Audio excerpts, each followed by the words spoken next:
In a vast galaxy where countless planets twinkled like stars, the Galactic Empire was known for its ruthless conquests and undisputed power. From all corners of the universe, they spread their reign, forcing planets to submit to their rules. It was said that they would crush anyone who dared to oppose them. But on a small blue planet called Earth, a woman named Ambassador Mia Grayson prepared to face the coming storm. Mia was the first diplomat of Earth, chosen for her exceptional skills in negotiation and her understanding of different cultures. With her short black hair and bright green eyes, she exuded confidence. On the day the Galactic Empire declared war, Mia sat in her office in the United Nations building, feeling a mix of excitement and determination. Many of her colleagues were terrified. The news had reached Earth quickly, an urgent announcement sent across the galaxy. The Empire had issued an ultimatum. Earth would either join them or face total annihilation.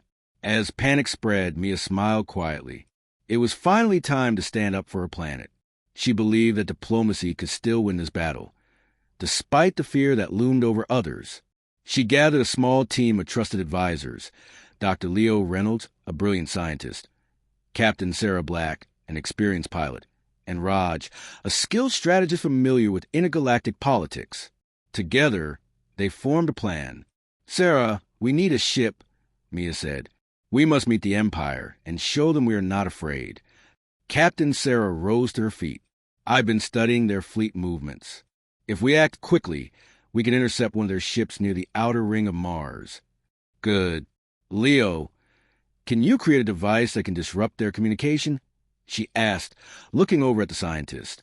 "Yes, I can. It will take some time, but I believe it will work," Leo replied, his eyes shining with enthusiasm. Raj rolled out an old star map across the table. "We'll need a safe route to avoid their patrols. I'll chart it. We cannot let fear dictate our actions." With a nod, Mia sensed a wave of unity among her team. They were ready to face the unknown together. In the following days, they worked tirelessly. Mia spent hour after hour perfecting her speech, preparing for diplomacy, while Leo labored in his lab, constructing the communication disruptor. Sarah got the ship, a sleek and powerful model named the Phoenix. It was a good name, considering they aimed to rise from the ashes of uncertainty. As their ship launched into space, Mia felt a strange mix of emotions. She held tightly to the belief that words could do what weapons often could not. The crew followed their plan closely, dodging enemy patrols until they finally reached the Empire's flagship, the Dominator. When they were hailed by the ship, the face on the screen was that of Admiral Kale, a stern-looking man with sharp features and a commanding presence. "State your business. Do you wish to surrender?" he demanded. Mia squared her shoulders. "I am Ambassador Mia Grayson of Earth. We do not wish to surrender, but we seek a peaceful resolution to this conflict." A slight chuckle escaped the Admiral's lips. "Peace? You are naive, Ambassador. Your planet has no power against us." "Power comes in many forms, Admiral," she replied calmly. "If you are willing to listen, I can show you why war is not in your best interest." Admiral Kale narrowed his eyes. "You have 5 minutes." Mia took a deep breath, knowing this was her moment. She began her speech, explaining how cooperation could lead to trade, cultural exchange, and mutual growth. The Empire had many enemies, and attracting more allies was essential for their survival in an ever-changing galaxy. As she spoke, she could see the flicker of interest in Kale's eyes. However, time was running out. Leo activated the communication disruptor, sending distortions through the Empire system, causing chaos on the Dominator. The soldiers began to panic as their instruments became unreliable. Kale shouted orders, struggling to regain control. "What have you done?" "Just a little something to level the playing field," Mia said, her voice steady. "You are facing an Earth that will not back down." As the crew of the Phoenix monitored the chaos below, Raj whispered to Mia, "We can't hold this forever. We need to push him to make a decision now." Mia nodded. "Admiral Kale, think about the billions you command. They want to live. They want families, friends, love. What will only bring destruction." For a moment, silence filled the air as both sides considered their options. The ship trembled as the disruption continued, but Mia held her ground. Kale looked deeply conflicted, a flicker of something human crossing his face. You're either the bravest diplomat or the most foolish one I've ever met. But I do not have the luxury to ignore you completely. Then let's talk, Admiral. Let's find a way to prevent this war. We could forge an alliance, share technology and knowledge. Think of the possibilities. Mia's voice rang with hope. After what felt like an eternity, Kale took a deep breath. Fine, I'll give you more time. But know this, you're entering a dangerous game. Many will not agree with this decision. Mia smiled, a mix of relief and hope. That's a risk we're all willing to take. As they exited the flagship, Mia turned to her crew. We did it. We created a crack in their wall of arrogance. And what if they collapse that wall on us? Sarah asked, concern lacing her voice. Then we'll be ready, Mia responded confidently. But now we have a chance to unite against a common enemy and change the course of history. As they flew back to Earth, Mia's heart swelled with pride for her team and for the future. The war may have been declared, but perhaps it was also the dawn of something greater, a moment where understanding and courage could bring light to the darkest times. In the heart of the galaxy, hope had ignited, and as the stars shimmered overhead, the fire of determination burned brightly within Mia Grayson, the woman who faced an empire and smiled, knowing it was finally time to change the fate of her planet. The holographic shimmer in Ambassador Anya Sharma's office solidified, resolving into the stern visage of Grand Admiral Forlag, the Galactic Empire's most formidable commander. His reptilian eyes, cold and calculating, bored into Anya, despite the light years separating them. Ambassador Sharma. Forlag's voice boomed, the sound waves vibrating to the very floor of Anya's modest office in the United Nations headquarters. By order of the Galactic Emperor, I am to inform you that the planet Earth is in direct violation of Galactic Treaty 729, subsection C, regarding unauthorized technological advancement. You have ignored our cease and desist orders. Therefore, as of 0001 hours tomorrow, Galactic Standard Time, the Galactic Empire declares war on Earth. Anya Sharma, Earth's chief diplomat to the Galactic Federation, simply steepled her fingers, her expression serene. The news, which should have sent tremors of fear through her, elicited a flicker of something akin to amusement in her eyes. Understood, Admiral Forlag, she replied, her voice calm and even, a stark contrast to the Admiral's aggressive tone.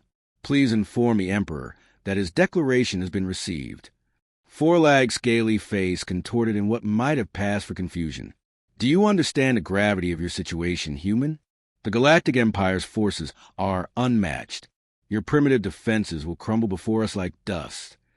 Anya's smile widened, a genuine, warm smile that reached her eyes. Indeed, Admiral, I understand perfectly. It's finally time. With that cryptic statement, she terminated the communication.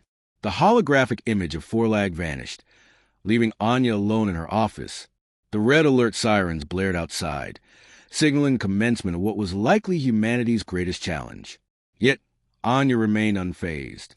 She walked over to her window, gazing at the sprawling cityscape of New York. The familiar skyline now bathed in the ominous red glow of emergency lights. She thought of her team, scattered across the globe, each playing their part in a plan years in the making. There was Dr. Genli, the brilliant physicist who had spearheaded the research into Earth's secret weapon, Commander Eva Rostova, the tactical genius overseeing Earth's defense forces, and David Chun, the master of cyber warfare, ready to unleash digital hell upon the Empire's networks. Anya had been chosen for this role not for her diplomatic skills, but for her unwavering resolve and her ability to keep a secret. For years, she had played the part of the polite, reasonable ambassador, all the while knowing that war was inevitable. The Galactic Empire, with its vast resources and technological superiority, would never allow Earth to become a true power in the galaxy. They saw Earth as a threat, a planet on the verge of surpassing them. The key was to make them underestimate Earth, to lull them into a false sense of security. And Anya had played that role to perfection. The following hours were a blur of activity. Anya contacted the UN Secretary-General, informing him of the Empire's declaration, and assuring him that Earth was prepared.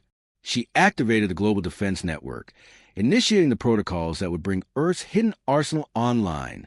Meanwhile, across the globe, humanity braced itself for the inevitable.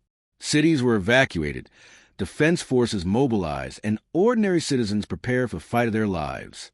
Fear was palpable, but so was a sense of defiance, a determination to protect their home. As the clock ticked down to 0001 hours Galactic Standard Time, Anya found herself in the war room beneath the UN headquarters, surrounded by her core team. The room was a hive of activity, with technicians monitoring radar screens and strategists analyzing potential attack vectors. Admiral Forlag's fleet is approaching Earth orbit, Commander Rostova announced, her voice crisp and professional. Estimated time of arrival, 15 minutes. Anya nodded, her gaze fixed on the main screen, which displayed a holographic representation of the approaching Imperial fleet. The sheer size of the fleet was staggering, a testament to the Empire's might. Dr. Lee, are we ready? Anya asked, turning to the physicist. Dr. Lee, a slight woman with intense eyes, nodded. The quantum entanglement field is stable, Ambassador. We are ready to initiate the weapon. Anya took a deep breath. Then let's show the Galactic Empire what Earth is truly capable of. As the Imperial fleet entered Earth's orbit, they were met not with conventional weapons, but with something far more unexpected. A ripple of energy spread across the planet, invisible to the naked eye, but devastating in its effect. The quantum entanglement field, a technology years in development, linked every ship in the Imperial fleet to a corresponding point in deep space, light years away. At Anya's command, Dr. Lee activated the field, causing the Imperial fleet to instantaneously relocate to the far reaches of the galaxy. The effect was instantaneous. One moment, the Imperial fleet was poised to attack Earth. The next, they were gone. The radar screens in the war room went blank, replaced by stunned silence. Commander Rostova was the first to break the silence. "What just happened?" she asked, her voice incredulous. "We just bought ourselves some time," Anya replied, a hint of triumph in her voice. But this is just the beginning. The Galactic Empire was not easily deterred. They would regroup, rearm, and return. But Earth had proven that it was not the defenseless planet they had believed it to be. The next phase of Anya's plan involved David Chun and his team of cyber warfare specialists. Their mission was to infiltrate the Empire's networks, disrupt their communications, and sow chaos within their ranks. For weeks, Chun and his team worked tirelessly, navigating the complex layers of the Empire's digital defenses. They planted viruses, spread misinformation, and exploited vulnerabilities, causing widespread disruption and confusion. The Empire's response was swift and brutal. They launched counterattacks, attempting to cripple Earth's infrastructure and disable its defenses. But Chun and his team were ready, anticipating their every move. The cyber war raged on, a silent battle fought in the digital realm. Earth held its own, proving that its technological prowess was a match for the Empire's. Meanwhile, Anya worked tirelessly to rally support from other members of the Galactic Federation. She presented evidence of the Empire's aggression and appealed to their sense of justice. Many were hesitant to get involved, fearing the Empire's wrath. But Anya's unwavering determination and her compelling arguments slowly began to sway them. One by one, planets and systems pledged their support to Earth, forming a coalition against the Empire. The tide was turning. The final confrontation came months later, when the Empire launched a massive assault on Earth, determined to crush the rebellion once and for all. The battle was fierce and unrelenting. Earth's defenses were tested to their limits, but they held strong. The coalition forces arrived, bolstering Earth's defenses and turning the tide of the battle. Anya watched from the war room, her heart pounding with a mixture of fear and hope. She knew that the fate of Earth, and perhaps the galaxy, hung in the balance. Finally, after what seemed like an eternity, the tide turned. The Imperial fleet, battered and bruised, began to retreat. The coalition forces pursued them, driving them back into the depths of space.